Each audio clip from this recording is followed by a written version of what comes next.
Okay, hello, and the introduction for the Gamblers campaign. Baltic Dragon. I'll give the voice soon to Brain here, but I'll just be interjecting at some points to let you know what should be done and show you how to do things. And we both hope you'll enjoy this little intro video on how to prepare yourself for the Gamblers, who should be out soon in May. So let's get to it.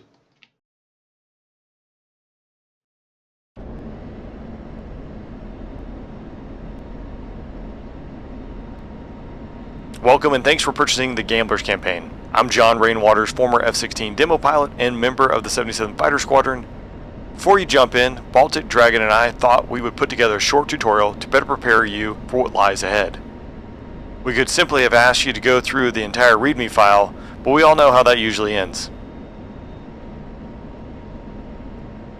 There are several things that you should know and grasp in order to fully enjoy our campaign. So trust me, these next 10 minutes will be a good investment of your time.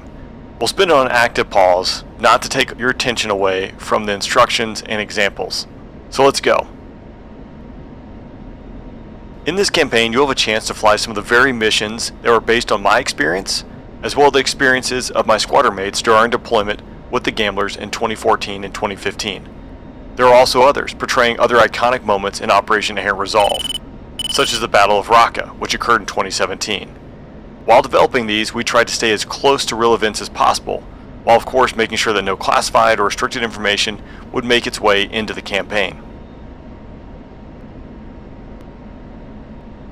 With that introduction out of the way, let's get to making you fully mission ready. Let's get going.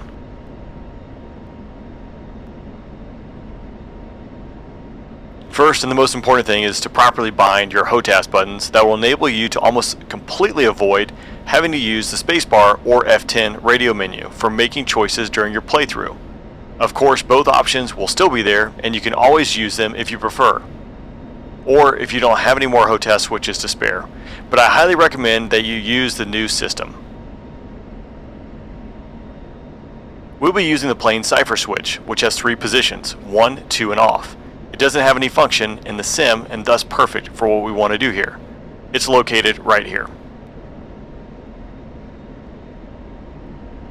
I suggest you open the controls menu and bind the plain cipher switch CRAD 1 and CRAD 2 positions to a switch on your Hotas. Once you've done this, press the spacebar to continue. Okay, let's just do it right now.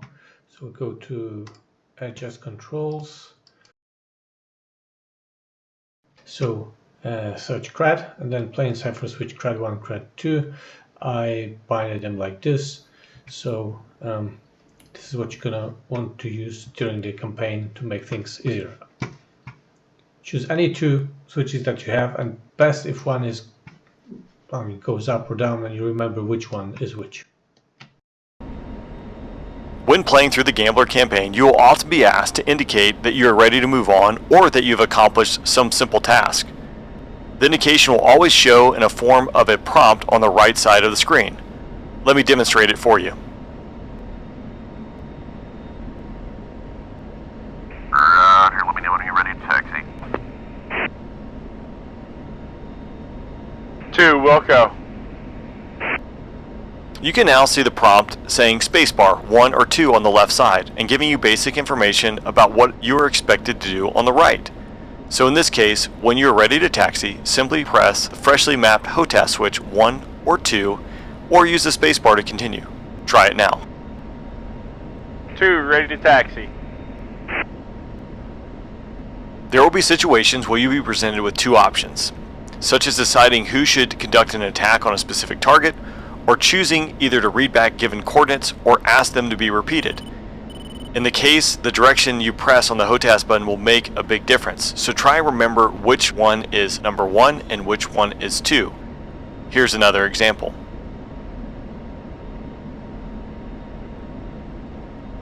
Raj, so we're going in with 38s. You take the 2 AAA emplacements to the west and me the 2 to the east. Single pass, I'll roll in first, you 30 seconds after me. We'll egress back here. Now you can see you are presented with 2 choices. 1 to confirm you received the transmission, 2 to ask for the information to be repeated. This time you can either choose to use the good old F10 radio menu button, or you can choose to reply via Hotas with button 1 or 2. First, ask for the plan to be repeated by using 2.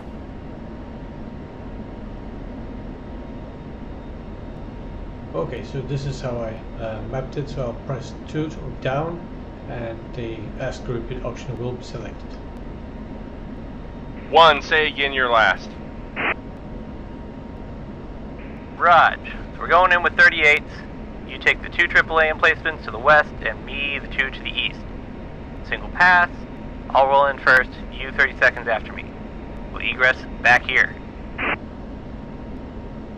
As you can see, the prompt did not disappear, and you can keep asking for the message to be repeated as many times as you like.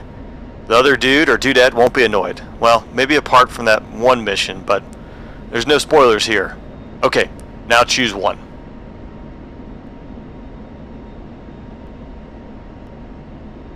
Two copies all, 38s, single pass, 2 emplacements to the west are mine.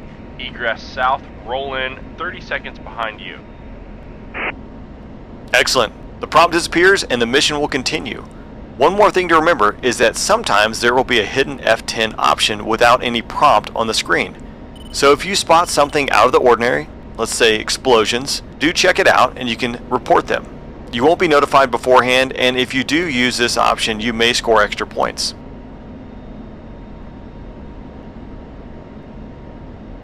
Okay, let's really dive into it and get into what's important here.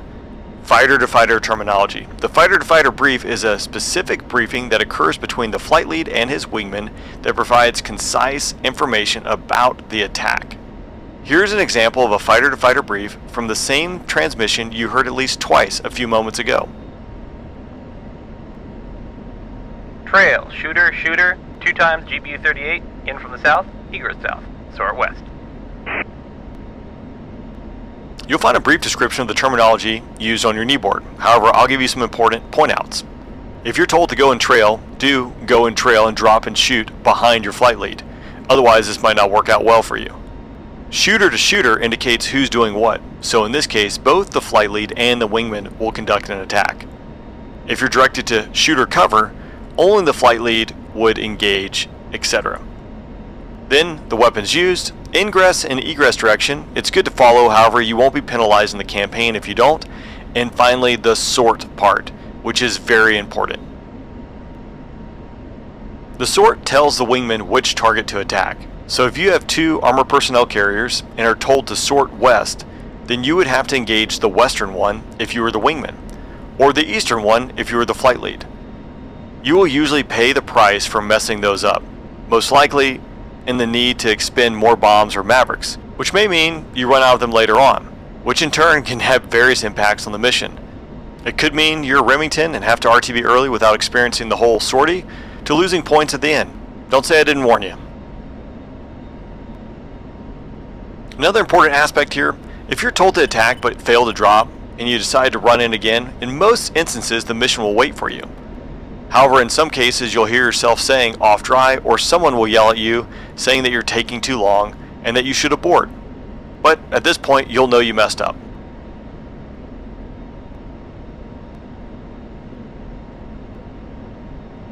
Now a few words about radio frequencies. As the case with all Baltic Dragon campaigns, surprisingly enough, you'll need to be on the correct frequency to hear whatever is being transmitted there, which means, as is in the case of real life, you will be jumping between them quite a lot. However, in the Gambler campaign, the game will detect whenever you switch to the correct channel and will progress automatically. Here's a quick example. 2, 1, push button 5 on pry. 2. Okay, now you see the prompt on the right side of the screen. It is enough to push the required channel or manually enter the frequency on the given radio, and things will move on. To make sure we're on the same page, pry is the UHF radio, aux is the VHF one. In case of trouble, there is always the F10 menu option to move action forward if the game fails to recognize that you switch. Do so now. Select pry 5.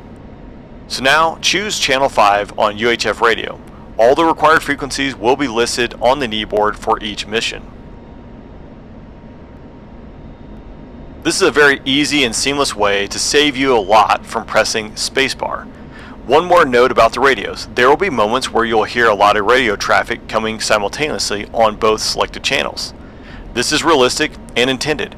Just remember about the volume knobs if you need to focus on one of them. And one more thing, which I should have mentioned at the beginning. Make sure that the easy communication is disabled in the gameplay tab in the options menu.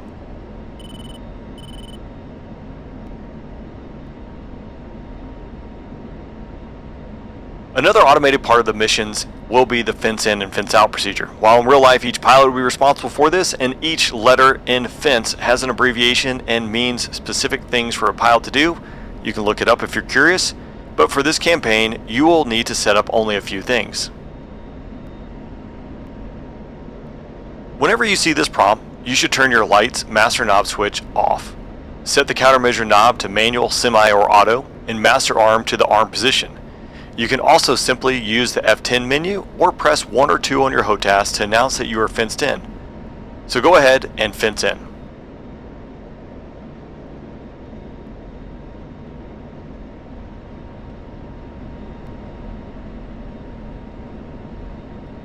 Very good. For the fence out, there are 3 things the sim will check. Lights knob not in the off position, countermeasure knob in standby or off, and master arm in safe. Or F10 Hotas again. Go ahead and fence out.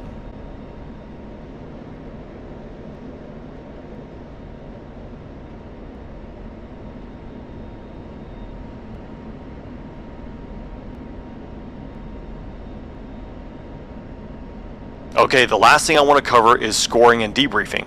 In general, after you land, you will be presented with a debriefing, which will also inform you on where you lost points, if any. It is important to notice that to have the mission counted as a success, you need to first land, kind of like real life. After that, you'll taxi to the assigned parking spot and you'll see this prompt, which will also remind you to check the debrief. To read the debriefing, simply press escape and then select the briefing option. Whatever was there before the mission will be replaced with a mission summary with indications where you didn't perform as well as you expected. Okay, so this is how it looks. Press the briefing, and then you got the brief changes to well done. Go find the briefing, blah blah. Oh, you can read it then. On a more general note before I let you go, some players report that unofficial third-party mods, like aircraft or additional software, may impact DLC campaigns and affect the way in which the AI behaves. Therefore, to be on the safe side and get the best out of this campaign, we highly recommend that you disable them for your playthrough. It's not that you'll be using them anyway.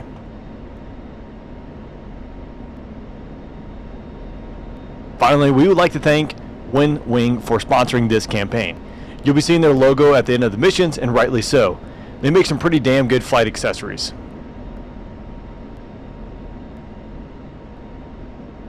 And that's it. We hope you enjoyed this campaign and looking forward to your feedback. Rain out.